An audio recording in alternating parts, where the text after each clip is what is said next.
many, many miles east of nowhere, lies the amazing land of Oz, a magnificent empire created in the mind of a man who wrote a great book about it. Like wildfire in the wheat field, the fabulous tale of the Wizard of Oz spread from town to city to nation to the entire world.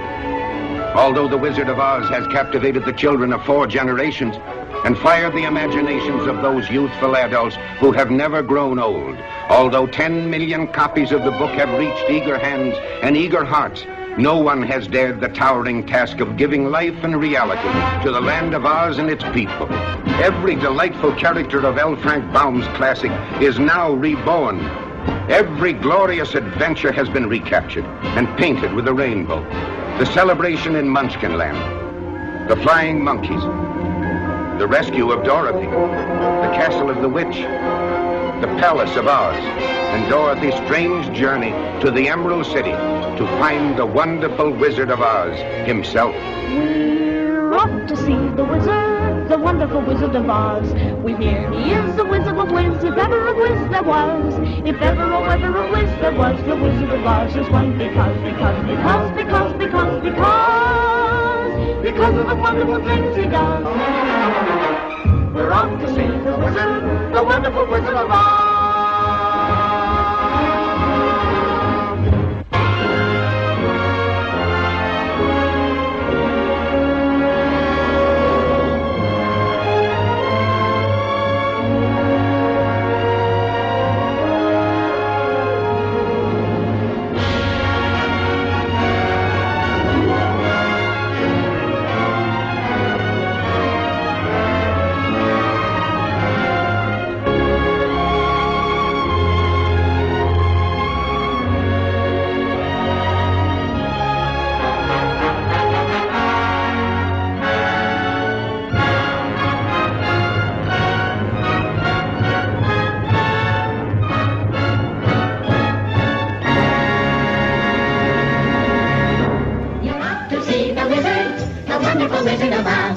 Welcome in, everybody, to another episode of That Movie Show.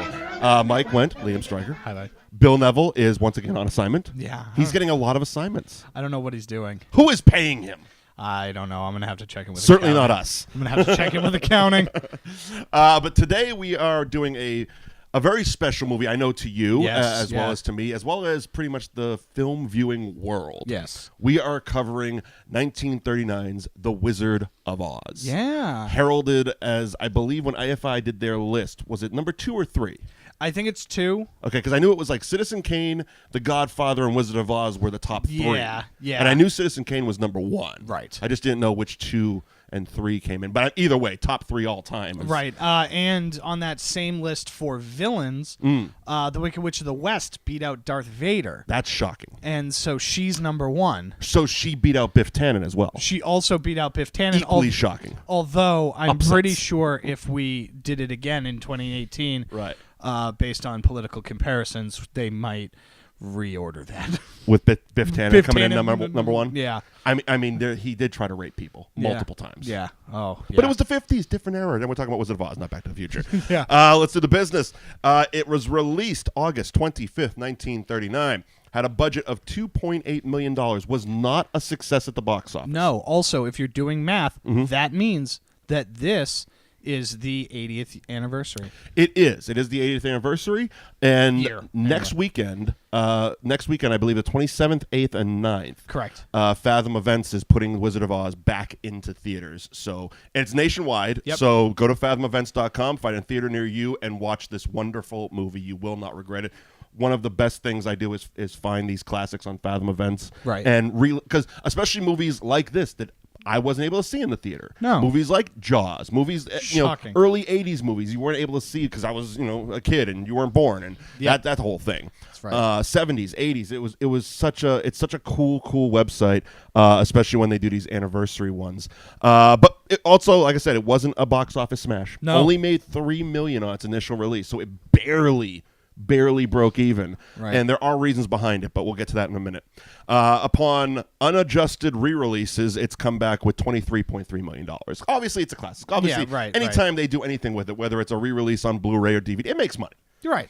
The Wizard of Oz has made some money. Yeah, I think they've made back the $2 million. Yeah. I'd hope so.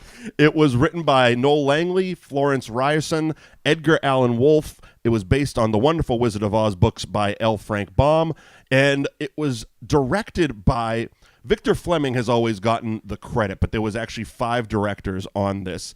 Victor Fleming obviously has always been credited as the director. George Cukor, Mervyn LeRoy, who was actually the producer, Norman Turog, and King Vidor were the 5, and most of it had to do with also the same timing they were filming Gone with the Wind.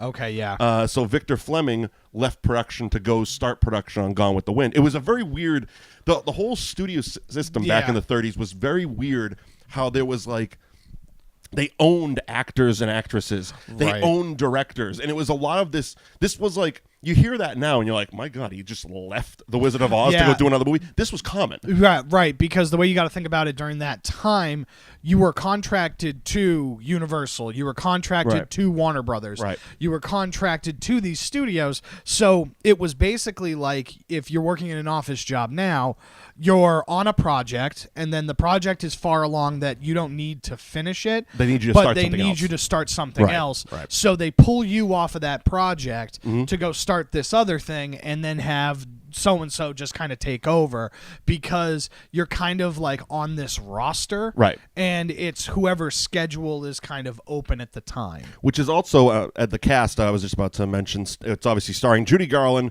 Frank Morgan, Ray Bolger, Bert Lahr, Jack Haley, Billy Burke, Margaret Hamilton, and Charlie Gapewin. The original star that they wanted was Shirley Temple. Right. She was contracted to one of the other studios, whether it was Warner or Fox or whatever, and there was a whole like it was almost like sports where they were trading actors. It's like, okay, well, we'll loan you Clark Gable and somebody else if we can use Shirley Temple. In the end, Shirley Temple, the reason they went with Judy Garland and the reason the producer was so dead set on Judy Garland was the singing. Right. She had more of that operatic voice, and Shirley Temple didn't. But it was weird because I was watching one of the documentaries on the Blu-ray, and seeing it was bizarre. It was a bizarre time. It is. The Hollywood studio system was a bizarre time. Seeing Shirley Temple as a 10-year-old girl talking as if she's like a full-grown 40-year-old woman, like commanding that audience, just being like, "It's great to be back here in New York, my home," and it's like.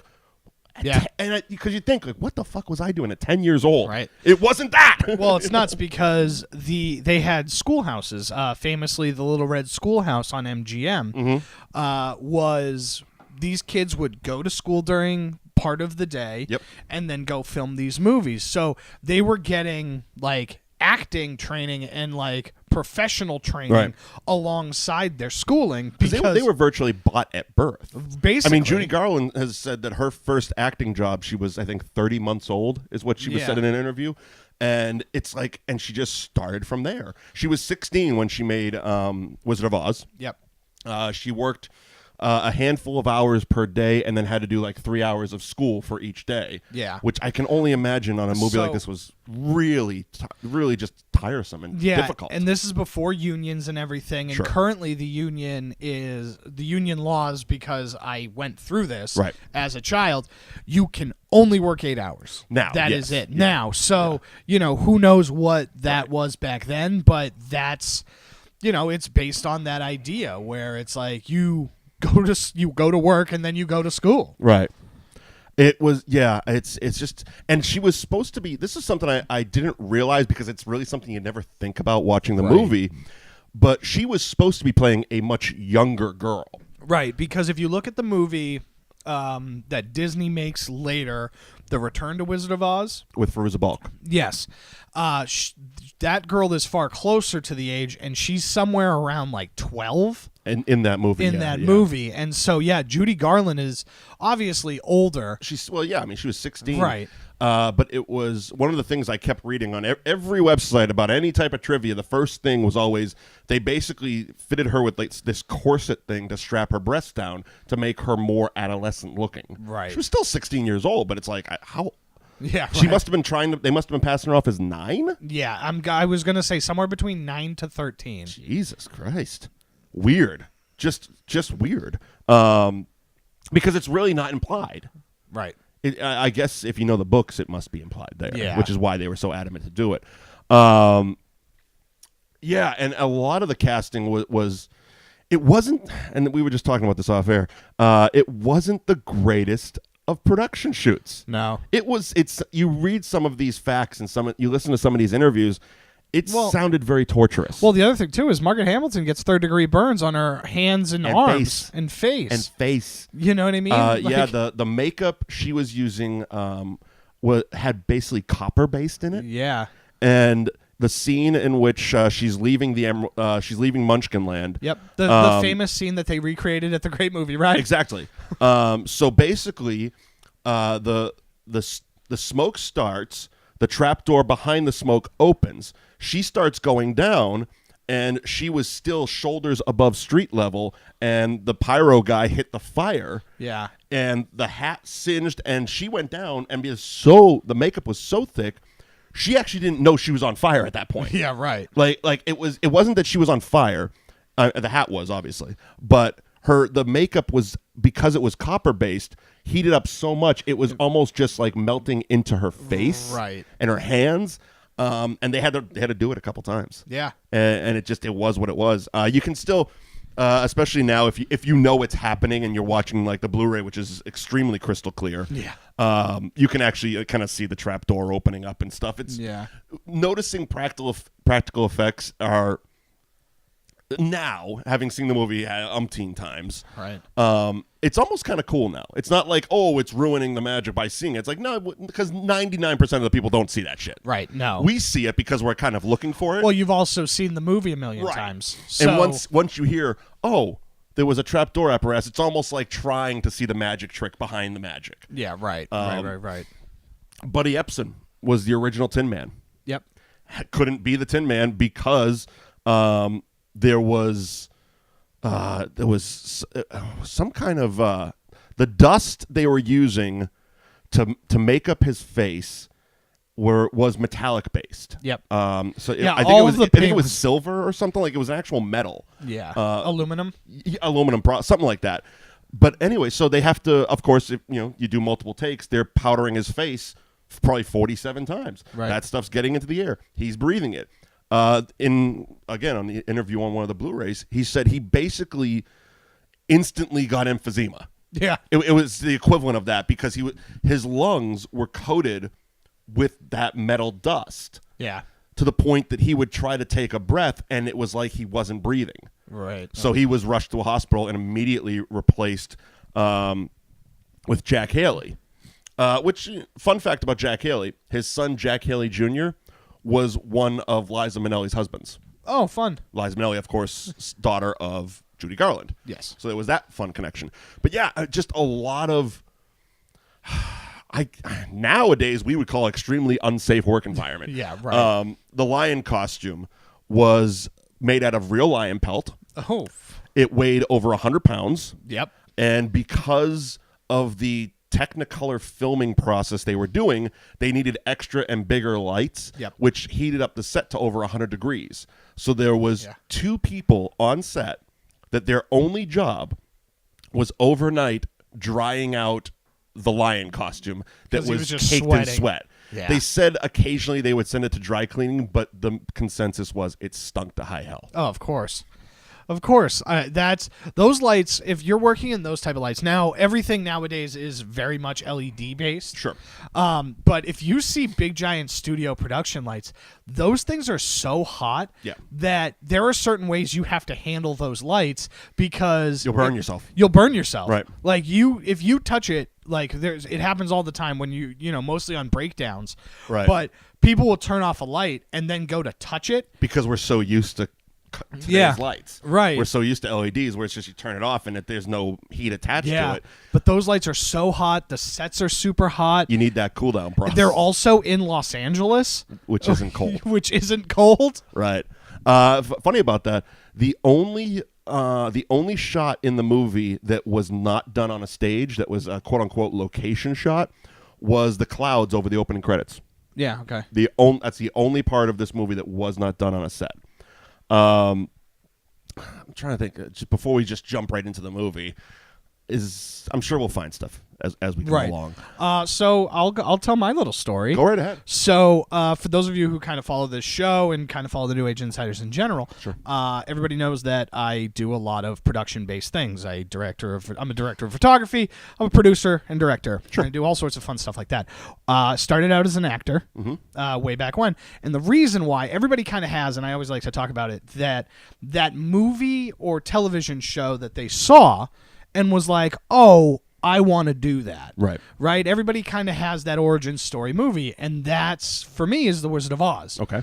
Obviously, it's very early on in the film, and we're going to get to it in minutes, but when the movie switches from black and white to color, that hit me in such a way that I just was like, oh my God, this is amazing, and since then have always wanted to elicit that same reaction in a viewing audience that elicited in me. Oh, very cool.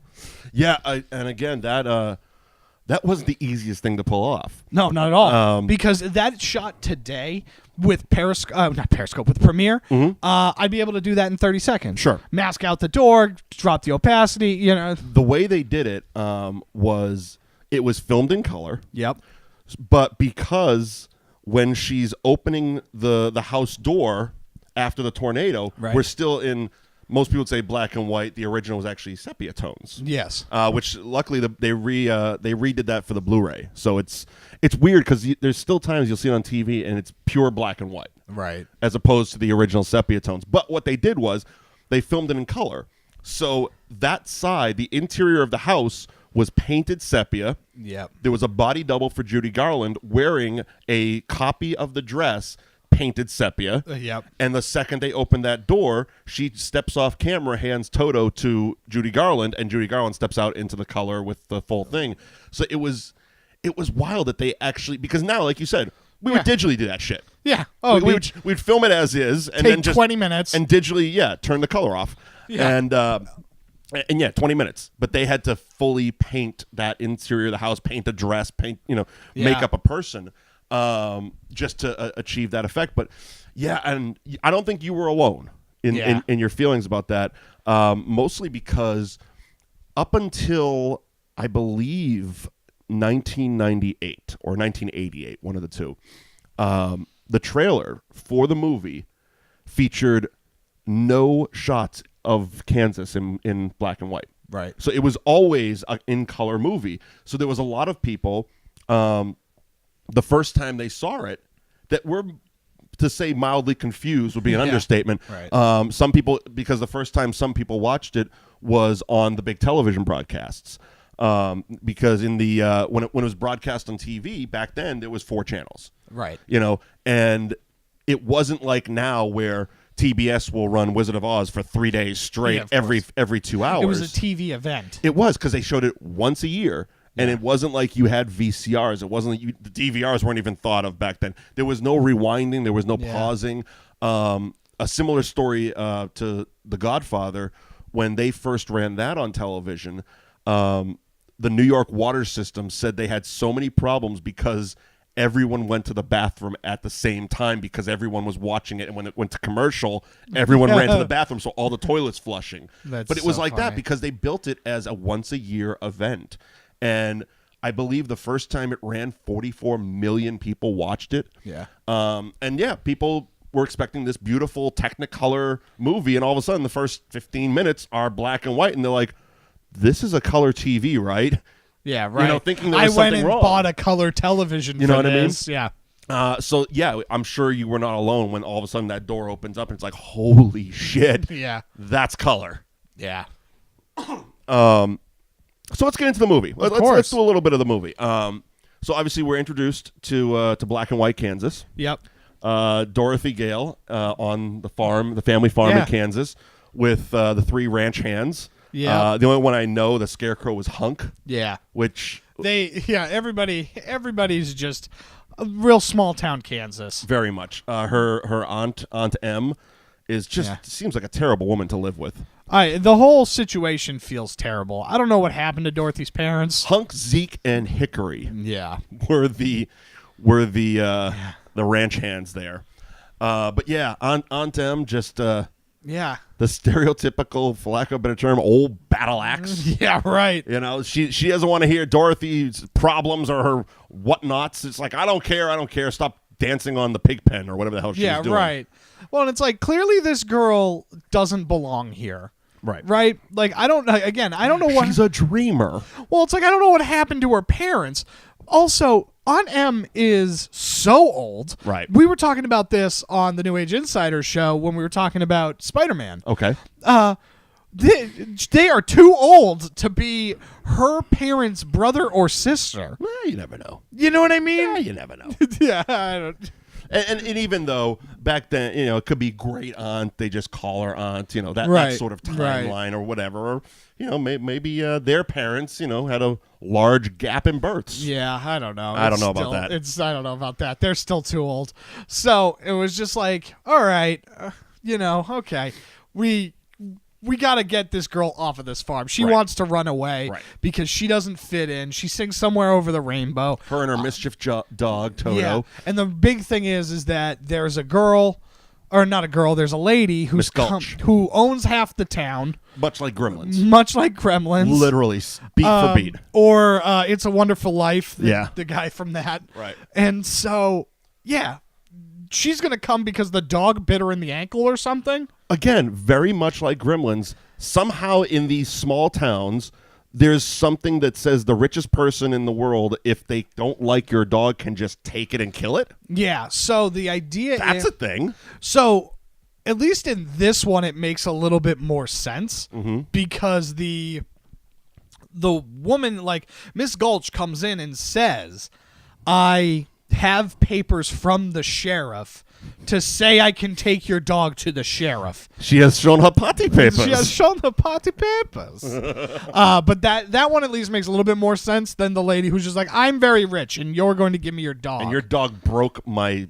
glass snowman. Or something. Right, sure.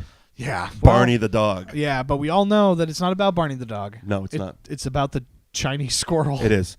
The Vietnamese-speaking squirrel. The Cantonese-speaking Whatever. squirrel. Yeah, but... Fuck that. Yeah, I know. Fuck that movie. But, yeah, so we have... she's going to take the dog, so we decide we're going to run away. Because, As you do. Because that's logically the most exciting thing. Yeah. She Well, she takes the dog. Right. And everybody loves baskets in this movie, first of all. Yeah, they all love baskets. Dorothy carries a basket through the entire movie. I have no idea what's in it. Yeah. No idea. At a certain point, it houses the oil can, which they end up losing anyway. Yeah. But before then, she's just carrying a basket. Yeah, it's for the dog, kind of. But the dog never is in it. Yeah. So Miss Gulch puts the dog in, takes off on her bicycle, and the dog just pops out. Right. Yeah, just pops There's out. no latches on these baskets. It's Right. just like, you know, whatever. Trust the trust method, I guess. I don't fucking know. Right. I don't know what I'm trying to say here. So then the dog just shows up back at the house. Dorothy's logical explanation is like, oh, she's going to come back. Sure. We got to get out of here. Yeah, we got to piece the fuck out. I have to leave. Yep, I'm going to pack a suitcase Yeah. and just go. And just bounce. Of course, this was one of the more realistic things. It was the stereotypical child running away. Yeah. Where you run down the street for a couple hours, but think you've been gone forever. Yeah, right. And nobody realizes until it's like, well, until a tornado hits, obviously. But she runs into Professor Marvel. Yeah. Not Captain Marvel. No. Not Miss Marvel. Professor Marvel. Not Shazam. Holy shit, there's another one. Yeah. Played by Frank Morgan, who has like 47 roles in this movie. Right. Including the Wizard. Yeah, that was the one thing that I don't understand is, was he supposed to be the same person? No, he wasn't. They just loved him so much they kept putting him in different roles. Oh, okay. Originally was supposed to be W.C. Fields. Okay. They offered him $75,000. He wanted $100,000. Yeah.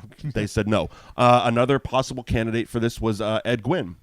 Of Mary Poppins and many Disney. Oh, he would have been great. He would have been wonderful. But again, I'm guessing the studio system being what it was. Yeah, couldn't get him. Couldn't get him. So they went with Frank Morgan, who was at the time a very well-known character actor, also a very well-known drinker. Great. Who had there was a story. Again, this is all on the Blu-ray, so I'm not like going out of school on this one. But basically, when he was playing the gatekeeper at Oz, the one where the bell knock, don't ring the bell.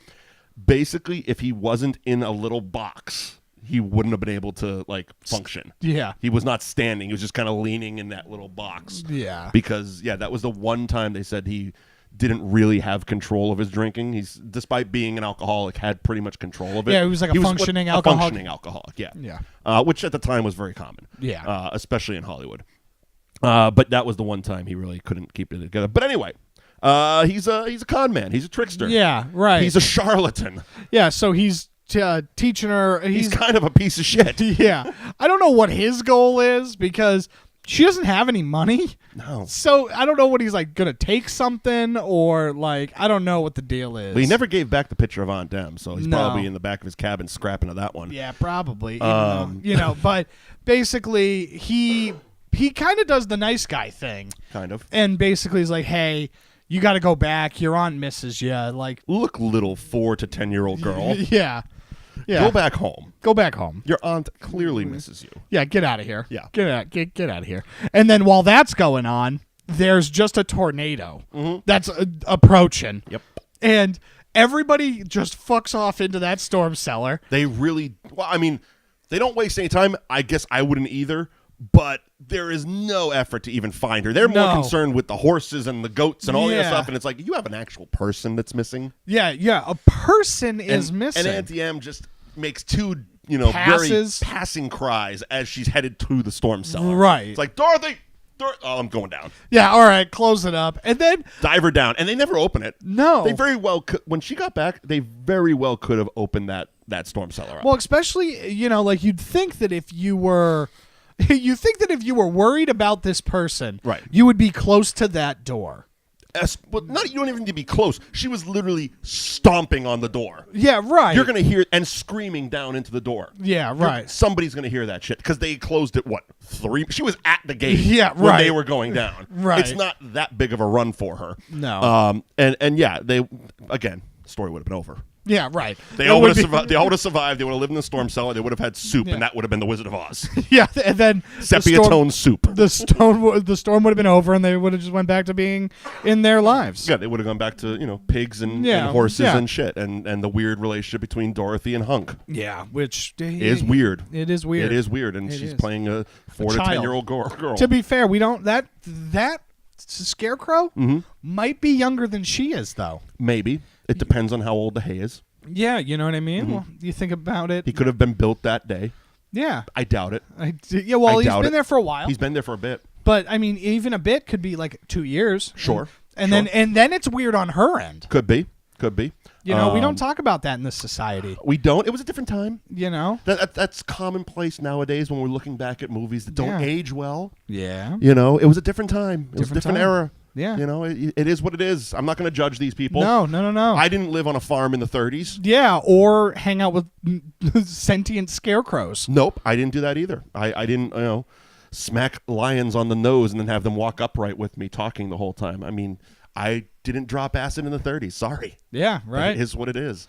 But yes, I'm still saying that Hunk's relationship with Dorothy was very inappropriate. It's very inappropriate. Very inappropriate. And Aunt Em and Uncle Henry, they were supporting it. They were going with it. Like, you know what? We're not going to be around much longer. Hunk seems like a reliable guy, and let's keep this in the family here. Yeah, right. This is our 4-year-old or 9-year-old or however old she is. She's however old you want her to be. Once you pop the corset off, she's 16. There you go. There you go. That's play ball. Yeah.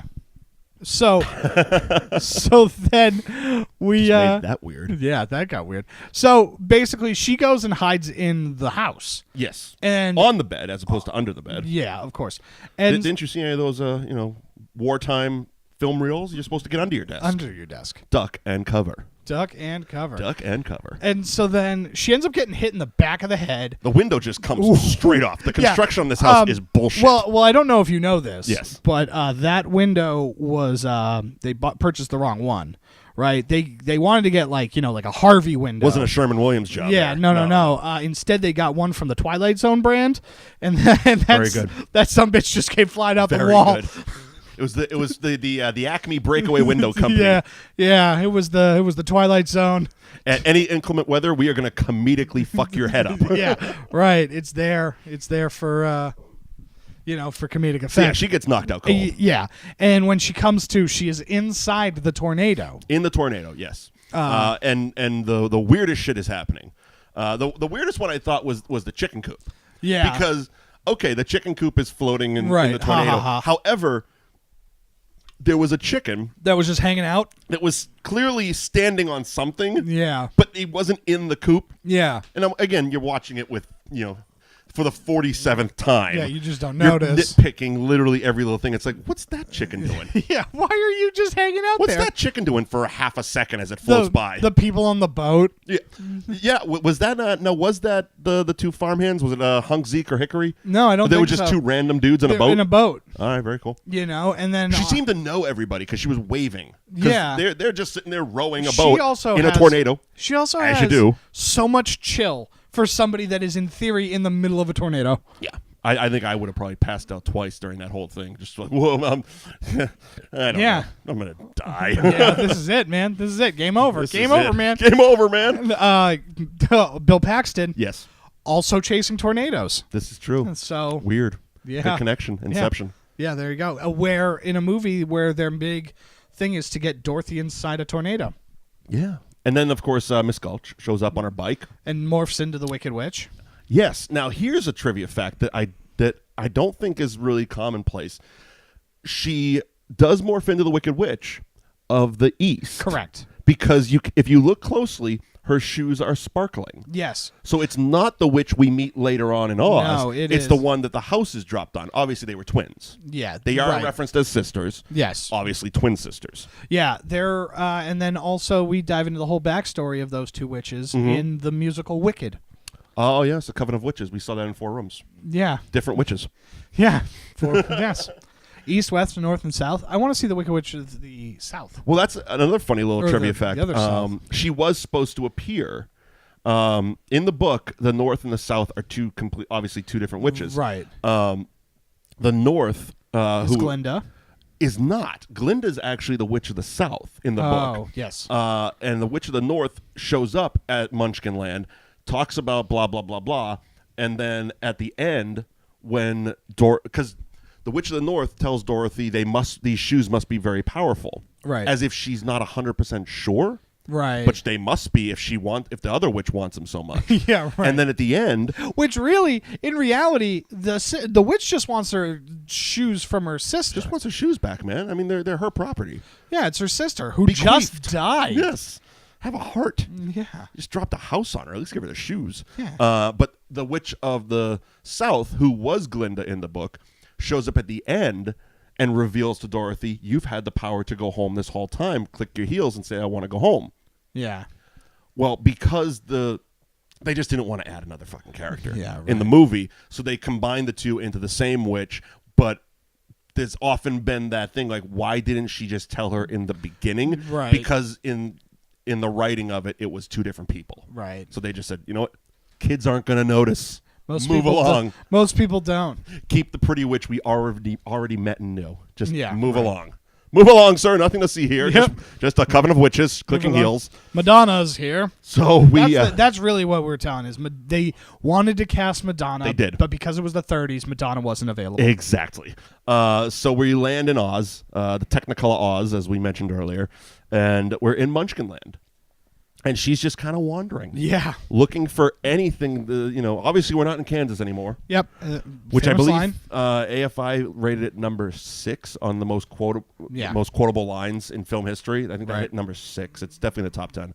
But yeah, so she's hearing little giggles, little rumbles, little what the fuck's going on here. And then the entire town comes to life. Basically, yes. Now Glinda shows up first. right, and she's just like, "Hey, this is what's happening." This is what's happening. You dropped your house. You killed the witch. There's her shoes and her legs. Convenient. Yeah. And you've now freed the people of this land. This is Munchkinland. Yeah. And yes, they all start coming out, out of the bushes Yep. and out of the fields and out of everywhere. They sing a dance song about out it. of the sewer. Now, here's when I was watching it this morning. Here's what I asked. Have they had all these horses and carriages and dance routines on standby the whole time waiting for somebody to kill this witch? Yeah. Because they literally go from, oh my God, a house just fell out of the sky, to let's have a parade with full-on banners. The coroner already has a death certificate made out. They have literally a horse and carriage to parade Dorothy around as if they were waiting this whole time. And how long? How long was the horse on standby? Did the horse eat? Yeah, who knows? I mean, horses get hungry. Did these people eat? Where did they all come from? One of them came out of a sewer, for Christ's sakes. Oh, they all came out of weird. There were also those like weird Munchkin children baby things that were like in that nest. They were like hanging out in a nest, and they were all in eggs. They prefer to be called little things. Yeah, sorry, you're right. That's on me. Oh, that's right. Okay, that was a scene. I'm glad you remember that. Because what was that? Is that how Munchkins hatch? Is that how they're born, or do they sleep in eggs? Also, if it is how they're born and they hatch from eggs, they hatch fully clothed. Apparently. Yeah, it was a whole thing. Or do they just sleep in eggs? Or are they just hanging out there? What's the deal with the eggs? What's the deal with the eggs, man? Yeah. So we have a whole parade. We have a whole presentation. And then obviously the Wicked Witch of the West shows up. Yeah, and she's like, I want my shoes. She's like, yeah, where are my shoes? And so the shoes get magically transferred. Yeah, because magic. And Glinda, kind of being a dick about it, is like, oh, don't you want those shoes? And as the Witch of the West is going over to the dead feet, takes them. They just disappear. It was like, wow, you could have done that long before and not been a dick about it, not been like, I got your shoes. No. Which is even weirder because if you if you watch Wicked, they're supposed to be friends. Which one now? The Glinda and the Wicked Witch of the East. I'm sure they're like buddies. It's kind of like a work friend. It's like they're colleagues. She protects the North. Right. You got the West. We come to holiday mixers at the end of the year, and we all celebrate that nobody got a house dropped on it. Oh shit, your sister. Sorry, dog. Here's another drink. Yeah.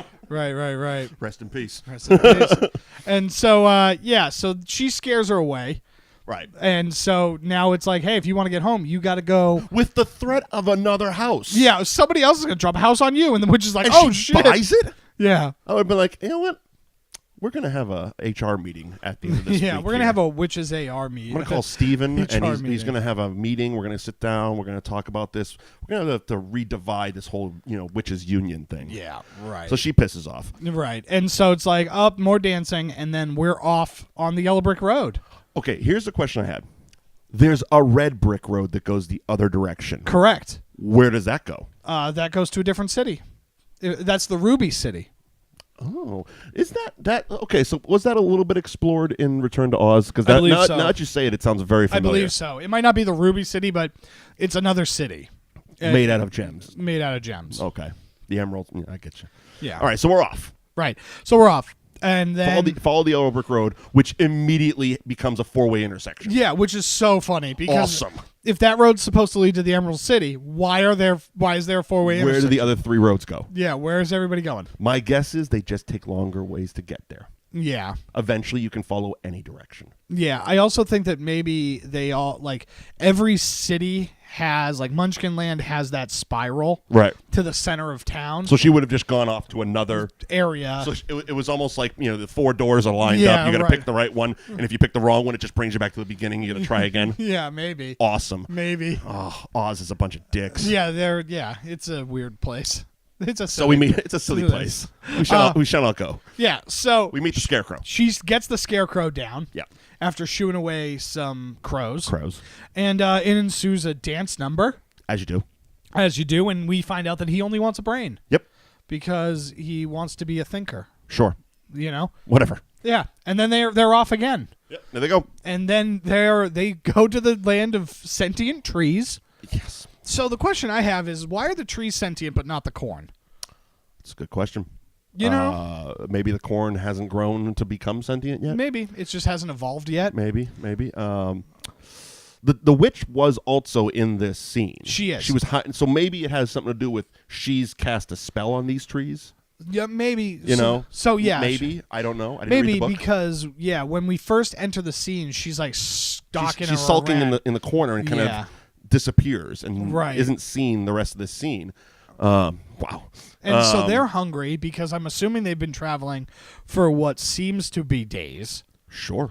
And so they end up going and picking an apple. Picking up an apple. Trees get mad about it. Yep. trees get super mad about They it. don't like when you pull stuff off of them. Yeah, which, to be fair, I would as well. Sure. I mean, the tree says it straight out. How would you like somebody to come by and pick something off of you? Yeah, right. I wouldn't like that at all. It's like basically getting your hair pulled. It's not fun. Yeah, right. And so the Scarecrow basically tricks the trees into throwing more apples. So that, Very temperamental. But if you look around, there was a bunch of apples on the ground, so why you got to pick that one? Yeah, right. In the course of trying to find more apples, She runs into the Tin Man. The Tin Man, who's just been rusting there. Rusted solid. Yeah, which is weird. Yeah, sure. But It's explained very quickly. We find. Yeah. Oh no, Mr. Bill! We find Charlie Brown's teacher. Yep. But yeah, so they end up finding the oil can, unrusting the Tin Man. That was the quickest game of charades ever. It was. What's he saying? Oil can. Oh, Obviously. Obviously. He must mean his mouth Yeah. and his arm and his Jesus. Just get to all it. of his joints. Of course. And so then another dance number ensues. As you do. And we find out that he's a lover, not a fighter, and he wants a heart. He does. This is also another one of the very, I guess, not controversial, but it's spawned a long-standing rumor, and it's almost like the 3 Man and a Baby dead kid thing. You know that story? Yeah. This one is a munchkin hung himself on That's set. the next scene. But they're dancing off, right? It's the 'Cause after the lion. It's only the 3 of them. Oh, is it? Yep. Okay, so then it is this. It's right before they meet the lion. So they're dancing off. Yeah. And forever, it's been talked about. People have analyzed footage and stuff like that. If you look in the background, and I've done it, it looks just like it. Yeah. It looks like a little person climbs on something and hangs themselves with the swinging body and everything. The story from the set is, in order to make the forest more lifelike, they had a bunch of exotic birds. Yes. And it was one of the big storks or pelicans or something like that in the background. So much so that in re-releases, they've actually digitally made that object pink. Yeah. To make it not look. But if you go on YouTube and you find some original footage, it does look like a midget hung himself. Yeah, it does. Straight up. It does. Like I saw it the first time I saw it, I'm like, oh, that is creepy. And it was the first time I saw it was in the internet's infant stage. Yeah, right. So there wasn't all this breakdown. There wasn't, Snopes or Deadspin or anybody else saying like, no, this is what it is. So I took it as gospel for many years. For many years, it kind of haunted me. Like, yeah, it's scary. I just watched a little guy kill himself in a movie that a beloved classic. And they can't. They kept it in the movie. They can't edit it out. But yes, thanks to Easy Digitaling, they made it pink now. Yeah. So then they end up going into the forest and find the lion. Yes, they do. And the lion's a big. He's a big phony. He's a big phony. He's a big fake phony. He's a big fake phony. He comes out with all his bravado. Everybody's scaring scared. everybody. The funniest part about the entire thing is when they're talking about it. And they're like, you talked to him. I thought you knew him. Yeah.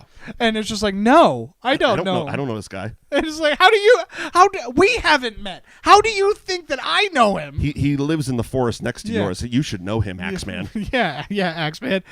So basically, clearly the lion doesn't like apples. Yeah, doesn't like apples. He doesn't go to the apple place. He sings that he wants some courage because he's just a big puss. Yeah, exactly. And so now we're off. The witch then comes back and decides that if I just get you high on opium, we're going to just, this is going to be the end of it. They can see. They have the Emerald City in their sights. But they got to cross a poppy field. As you do. And so basically everybody does heroin on the way to the... But somehow, and I didn't know this because I've never done heroin, apparently snow cures heroin? Yeah, apparently. Because it starts snowing and they're like, oh, we're cool now. Yeah. Goddamn Tin Man rusts again. Yeah, Tin Man rusts again. Worst put together object ever. Right. The part that I don't understand is like... Littlest inclement weather, and this son of a bitch rusts. Yeah, so the Tin Man... Yeah, everybody's just casting spells. The witches are just messing with each other. They finally get to the Emerald City. That's right, because Glinda was the one that made it snow. Right. They finally get to the Emerald City. There's the horse of a different color. Which was hilarious. Which is very funny. They just have a horse that's just changing colors. They used Jello dust. The Jello, when you're making Jello, they used that to color the horses. Okay. The bitch of it was they had to shoot. The reason that the cuts are so quick are because the horses kept licking themselves to try to get clean. Yeah, of course. And because they're covered in sugar. Yeah. Horses love sugar. They're into it. Not cinnamon. Yeah, they're into it. Finally, after a fun musical number about the Land of Oz, we meet the wizard for the first time. They get all buffed up. Yeah, they get all buffed up. Cleaned up. Dorothy wants her eyes dyed. Yeah. Sure, why not? So then the wizard is basically modern like... LASIK. Yeah, the wizard's just basically like, no, I'm not going to help you unless you get the Wicked Witch of the West. It took a while to get in. Well, yeah. Because this was another one of Frank Morgan. He played 3 characters in this. Right. 4, actually. He's the gatekeeper. Carriage driver, the wizard, and the big head wizard as well. Yeah, right. So they're trying to get in, and he's like, I'm taking nobody today. The wizard's off. The wizard's off today. The wizard went golfing already. He's had a half day. Yeah, and then Come back tomorrow. Dorothy has to like give a sob story. Yep. Gatekeeper lets him in. There's another song about the lion being king. Yeah. Which, if I Were the King of the Forest, which is funnily the enough, best song in the movie. It is, and funnily enough, the Tin Man. First of all, he just picks up a vase of flowers and fucks it up with his axe to make a crown. Yeah. But that is the crown that the Scarecrow is wearing in Return to Oz. Yeah. The same broken glass piece of pottery. crown. Yeah. Which this was one of the first times I guess it clicked with me. I'm like, oh, that's the same damn thing. So he just went back and picked up this piece of glass, and that's what he used for his crown. Because when the wizard leaves at the end, he basically gives all power to the Scarecrow. Right. All right. Because he's the smartest He's man. a thinker. He's the smartest man in the world. Sure. Or the Oz. Sure. So, yeah, it's basically like, look, here's the deal. I'll help you out, but you got to go murder this witch. Straight up. You got to murk the witch. They did change the line to go get her broom. Yeah. Because in the book it was he commanded the 4 to go kill her. Yeah. Which is why the lion's line is a little out of place, because he says, well, what if she kills us first? Yeah. You know what they're trying to do. Yeah. So they do. He yells. Lion jumps through the window because just continuing down that hallway would have been way too long of a thing. So they end up going. On all of the audio releases, there's a song that was cut. Jitterbug. The Jitterbug. Yep. And it was supposed to have an animated feature to it. Mm-hmm. And it was supposed to be a great little number. It was filmed. There's behind-the-scenes footage of it on the Blu-rays and the DVDs and stuff. But it just because back in those days they didn't save those type of things, there was a lot destroyed. There was a lot of cutting, too, because the original cut of the movie was 2 hours. They knew they had to get it down, so the Jitterbug was cut. There was a longer dance sequence when the Scarecrow is first met that was cut, and there was a second rendition of Over the Rainbow that was cut. Okay. All just straight up for time. They just kept throwing test audiences these longer cuts. One of them, I believe, the 112-minute version has only been displayed once, and it was the one with the longer dance sequence, and that was like the last thing cut. And we still need more time. Now it's like 1:47. Yeah. But yeah, so we're going back, and the witch casts the monkeys out. Yep. They're gonna go by find flying her, monkeys. because I want Dorothy. I want the shoes. Yep. So she goes. Bring me the shoes. Yeah. So she bring me the shoes. Gonna get the shoes. Basically, everybody gets totally roughed up. The monkeys destroy everybody. And literally carry Dorothy and the dog away. Yep. And why the dog is so important to the witch in this is beyond me. And now this is the Star Wars portion of the movie. Okay. Where they infiltrate the Death Star. Yes. By dressing up as stormtroopers. Do you know what the witch's guards' names were? What? Winkies. No. I shit you not. That's great. Winkies. Winkies. So they dress up as Winkies. Spoofed in Wreck-It Ralph by the Oreos. Yeah. Cute. Cute. Very cute. Yep. Oreos. There you go. Oh. Nabisco. Yep. Oreo. Nabisco. Anyway, so basically they infiltrate the witch has the most insane hourglass, and she's like, look, here's the deal, you gotta give me the shoes. Yep. You gotta give me the shoes or I'm gonna murder you by the time this hourglass. Well, okay, so explain this to me, because she captures Dorothy, puts her in this locked room in the tower, and flips the hourglass over and says, you're gonna die when the sand runs out. There was no explanation of how she was gonna die. I think she was gonna murder her. Well, yeah, but that doesn't make sense, because when they do the stormtrooper infiltration thing. Yep.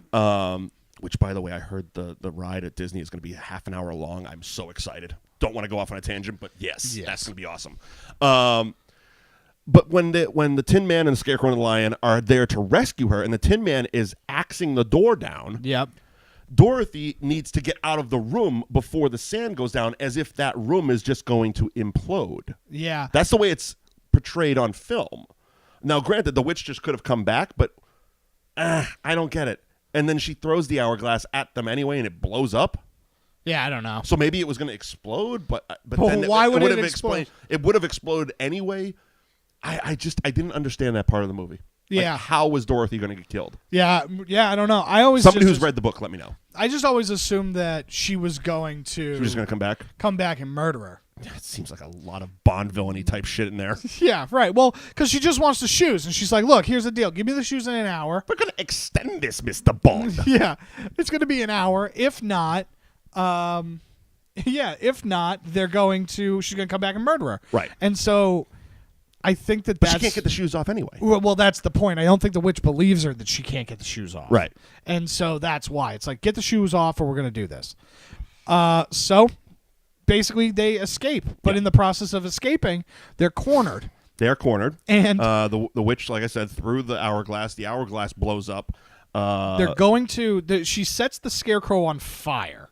She does, and so that's it. They trap the guards because they chop down the chandelier, which drops on about a third of the guards. Yeah, and then half of them go one way, half of them go another way. They all get rounded back up in the same place that they just were. So the witch is going to burn the Scarecrow alive, which is evil as hell. Yep. And her statement was basically that Dorothy was going to have to watch her friends die. Yeah. She said the fourth will watch the first three die in front of her, and it's very morbid as shit. Yeah. But anyway, evil evil lady. And so then sets the Scarecrow on fire, and just because there's just a bucket of water hanging out, just in case of fire, splashes the Scarecrow to put out the fire, and subsequently takes out the Wicked Witch. The witch catches a little bit of shrapnel, which, watching it back again, I forgot how very little water it took to melt her. Yeah, the bucket might have been like a quarter full. Yeah. Most of it went on the Scarecrow to put out the fire. Yeah, and then, like I said, she literally caught shrapnel. It was like droplets. Yeah. Like it wouldn't even fuck up an iPhone. Yeah, like it's like if you just took one of those like drugstore water guns. Yeah. And you just you know? So basically the witch is made out of the same makeup that the demons in Bordello of Blood were made up of, because Dennis Miller went in with a squirt gun and basically did the same thing. Right. There it is. There you go. There's the connection. Tales from the Crypt, an actual Wizard of Oz story. Wow. We put it together. Finally. So she melts. And everybody is just like, oh, thank God. Margaret Hamilton must have hated... Was it Margaret Hamilton? Yeah. Margaret Hamilton must have hated trapdoors after this. Oh, I know. Like, she must have an elevator phobia after this, because that's all she does is go up and down in these tiny little trapdoors full of smoke. Yeah. And one of them burned her in like 3 places. Yeah. Horribly. Brutal. But the guards are just like, oh, we're free now. And they're like, we're free now. Cool. Take the thing. We're good. We're going to go. Here's your broom, and we're going to do our own thing. We're going to go down the street to the bar and have a mixer, I guess. Right. We're going to have a party. Monkeys, you coming? Cool. You're driving. Yeah. We're going to have a party. Yeah. They had a monkey and henchman party. Right. While Dorothy and the crew go back to the Emerald City with the broom. Right. And to which the Great and Powerful Oz is like, come back tomorrow. Yeah. It's like, dude, just get on with it. We murdered someone for you. Here's the trophy, because we can't bring her head back. It's a children's movie. And, you know, I mean, that's basically the equivalent. It's like, you know, the mafia guy wanting a pinky or something like that. It's like, bring me his eyeball. It's like, all right, well, broom will work in this case. Right. I don't know why, like, we could have just stolen the broom. Yeah. But you know, we all know what had to happen. We know what it was symbolizing. Right. They could have brought the hat back or whatever. You know, it's just, she's dead. Right. She's dead. She's dead. And so, finally, they find out that Oz isn't that huge head because the dog is like... Toto's like, what's happening over here? Pay no attention to the man behind the curtain. Yep. Another one of the most classic lines ever. Right. Basically, they corner him and they're just like, no, screw you. We're gonna do what you told you we're going to do. Give us the shit. Yeah. And so finally he does. It's a drug deal, basically. Yeah. So finally he does, and it's going, and he's going to leave too. He's going to leave with Dorothy back to Kansas. Again, he's a con man. Yeah. It's explored a little bit more in the James Franco one of how much of a con man he really is. Right. But he's swindled this whole land of Oz into thinking he's a wizard just because he came from the sky. Yeah, right. Because they've never seen balloons. Right. Right. As you do. And so he gets whisked away in his balloon by accident, and Dorothy's stuck now in Oz, in theory. Yeah, like that was terrible how they just kind of let it all happen because the Tin Man and the Scarecrow were both holding ropes. Right. Theoretically holding the balloon down. Right. And all of a sudden it just started to lift and everyone let go. And he's like, I don't know how this thing works. Right. You are just going to float away. Yeah, right. Did you bring food? Like there's practical problems with this whole balloon idea. Oh, absolutely. But again, Toto, being a little pain in the ass, is the reason Dorothy isn't floating away with some stranger in a balloon, hopefully heading towards Kansas. Yeah. Because, as the wizard proclaimed, he's an old Kansas man himself. Yeah, of course. Convenient. It's very convenient. Well, that's why. It's like, so are you the same person? Maybe. Are you not? I don't know. Again, this is all an acid dream. Right, it is. It's all a trip. So then Glinda shows up conveniently and is just like, click your heels together and you'll be in your bed. Yeah, you could have done this hours at ago. the Munchkin Days City. ago. You could have, yeah. Literally, we didn't have to go through all this shit. Yeah. You could have just put the shoes on, clicked your heels, gone home. Yeah. We get the very creepy line of, and I'll miss you most of all. Scarecrow. Scarecrow. Yep. Again, there was that thing because Scarecrow is hunk, and we already talked about the hunk relationship. Yeah. See, there was a little thing There's happening. a little thing. It's Had weird. a thing for him. Yeah, it's weird. Yeah. So she wakes up, and basically it was like, oh, you and you and you were there, and you. And the wizard is just poking his head, or I guess at this point he's back to being Professor Marvel.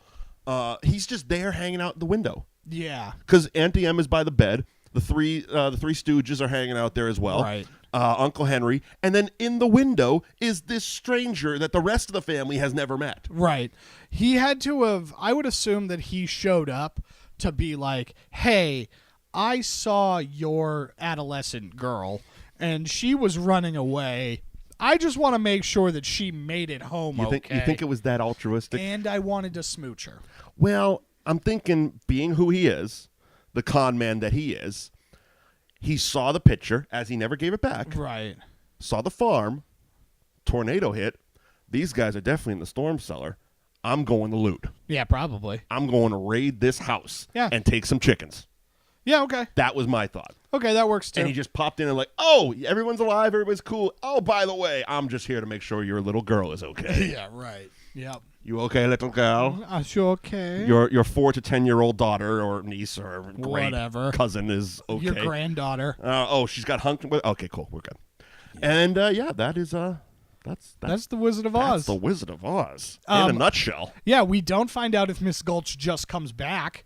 For the dog. I mean, she has papers. She has the potty papers. Hopefully she got sucked up in the tornado and just died, and we didn't talk about it. I would assume that's what she was seeing in her dreamy haze. Even though she turned into the witch, I'm guessing it was partially, actually happening. Like Dorothy was coming in and out of consciousness in the middle of the tornado, and she's like, yeah, well, she's dead. Yeah. My guess is Miss Gulch is dead. Yeah. Good. Or she also traveled to Oz and became Mombi in The Return to Oz. Okay. Maybe that's that connection. Maybe. Mombi, the evil woman with many heads. Oh, yeah. What a creepy movie. Return to Oz is an underrated, scary film if you're a child. Oh, yeah. The roller skating people. Horrible. Yeah, with the two faces. Oh, God. Just an underrated sequel as well. Actually, in the Guinness Book of World Records. Yeah. It's the longest gap between original and sequel, 46 years. Okay. There you go. I don't know if it's been beaten yet, but when I looked that up, it was still there. I feel like we got there with Prometheus, right? Well, no, because 46 years? No, because the Alien 3. Alien was 70-something, and there were sequels throughout it. Yeah. Yeah, but no, 1 to 2, 46 years. So that'll do for Wizard of Oz, I think. That's it. Top 3 movie all time in AFI's list. Number 1 in your heart. Yeah, one of my top movies. Just an all-around classic movie. I don't have to oversell it. It's The Wizard of Oz. Right. Go check out the Fathom events. FathomEvents.com. They're going to be putting it in theaters on the 27th, 28th, and 29th, I believe. But double check. And it's nationwide. So wherever you're listening or watching this, it's a theater near you. Coming up, what say that? I was just going to say, if you're listening to this, we're dropping this on the 21st, right? Sure. So, basically, it'll already be out. I will have started the Marvel movie re-review. That's right. So, go over to newageInsiders.com. Iron Man. 20 movies? Yeah. Iron Man will already be up. And... you're building to Captain Marvel or Captain Endgame? Marvel. Captain Marvel. So March 7th is when that movie comes out, and that'll be the first Thursday in March. Have you looked, by the way? Disney is going to own the calendar. Oh, it's nuts. See, because brief pause before we wrap up this episode. I've had this argument many times with people online, and I still hold strong. And I know we said it. I believe because we didn't cover Solo on this show, but I believe the lack of success, even though it made over hundreds of millions of dollars, the lack of success of Solo was directly result of a few things. One, Disney broke its Star Wars at Christmas release date. Yep. It was 6 months after Last Jedi. Had it been put at Christmas, as it normally was, would have been fine. 2, 4 weeks earlier, Infinity War came out and was still crushing it at the box office. Yeah. A week before, Deadpool 2 came out. Yep. Lot to ask of that general demographic. Right. So that's $75 in a month on an average movie ticket. And something to think about, too, is we're also talking when Solo came out, Black Panther came out on DVD and Blu-ray. Exactly. So that movie had so much buzz when it was released. Correct. That Solo coming out, if it was still in Christmas at its Star Wars, Star Wars at Christmas, it is what it is. Everything but the Star Wars Christmas special. Right. But if they... Well, that was Life Day. That was Life Day. You're right. I'm sorry. Holidays. Yeah. But if you kept it at Christmas, it would have been so much better. It would have been fine. Even a 4th of July release would have been better. Right. But it was so weird that they put everything right there. And I know Deadpool is Fox, not Disney, but it's like Last Jedi, Infinity War, Solo, all in that thing with the Black Panther DVD coming out. I also feel like they just had I feel like they had a lot of hangover from very much so from Infinity War, where it's like it was still running. Right. One, it was still running, but 2, it's like everybody just was so impacted by that winning movie. The box office. That movie was so impactful that I think everybody was just like, no, man, I just want to know what's next. In I'm in such a Marvel mode that shifting to Star Wars was a big ask, because even Ant-Man. Ant-Man comes out that same time. Because that was a summer release. That was a summer release as well. And so it comes out and people are just like, man, this movie was good, but it's also... But most didn't see it because they were done at that point. Well, they were done, and it's like, this doesn't continue the Thanos story. Right. So I'm going to skip it. Right. You know? But I guess to my point, I was looking this year, they have it very well placed. Disney has done a very good job of pacing their calendar out with Captain Marvel, Endgame in the spring. They have Lion King and Toy Story, I believe, in the summer. As well as Spider-Man. Okay, no, so it's Spider-Man and I think Lion... Okay, that's what it is. Okay, because there was 2 in each... Month. Basically, in each season. Yeah. So the spring got the 2 Marvel movies, the Avenger movies, Captain Marvel and Endgame. Summer was Spider-Man and I want to say Toy Story. Right. And then in the winter, it was Star Wars and Lion King. Yeah. And it's like, those are 2 giant movies every few months. Yeah. Good for Disney on that one. Oh, they're crushing it as a movie industry. And Star Wars Land opens up this year. Yeah. Also, just do us a favor because we really, really want to go to the press stuff. Okay. So everybody tweet at Walt Disney Parks. Sure. And be like, hey, let us in. Let us in. That'd be wonderful. Getting a press tour of Star Wars Land. I wouldn't mind it because I hear the line's going to be like 15 hours long. Here's the thing. It won't be worth going to for the first 4 years. Right. Just because. Even that half-hour ride, you're going to have to wait 2 days to get into it. Yeah. But anyway, that is Wizard of Oz on That Movie Show. Coming up next week, it's coming up on the Super Bowl. I'm sorry, the big game. The big game. We don't want to get sued. We had a poll. We don't want to get sued per bowl. Sure. If they're one of the 15 people watching this, sure. Eat a dick. So we did a poll. It was actually the closest social media poll we've ever had. On Instagram, it was tied. On Facebook, it was tied. And then you made the tiebreaker on Twitter. Yeah. So it was between the program and the replacements. Yes. And the program won on Facebook. The replacements won on Instagram. Yeah. And then the replacements took it on Twitter. So coming up next week in preparation for the Super Bowl, the big game, we're going to do the story of Shane Falco. Shane Falco, maybe Johnny Utah. Yeah. In hiding. Here is a. He let Bodie go, and now he had to go in hiding. Here is the preview. The tease? Okay. After Keanu Reeves is one of my favorite actors. And if you didn't know. And Keanu Reeves, I have come up with the theory that all of his movies are all stemmed from an Ohio State quarterback. All of his backstories are Ohio State. Everyone. So we're going to get the whole story. We'll get all of them. All right. So there's your tease for next week. Yeah. The replacements. And the Keanu Reeves Ohio State backstory. Yes. Coming up on that movie show. Thanks for joining us. And by all means, follow us on all forms of social media at Mike Wendt, at Liam NAI, hashtag that movie show. NewAgeInsiders.com has all our audio and video archives. And if you're listening to this on a podcast, tell your friends it's on literally every single podcast app. Hit subscribe to New Age Insiders Pop. All right? Cool? That's it. See you there. Bye. You're off to see the wizard, the wonderful Wizard of Oz.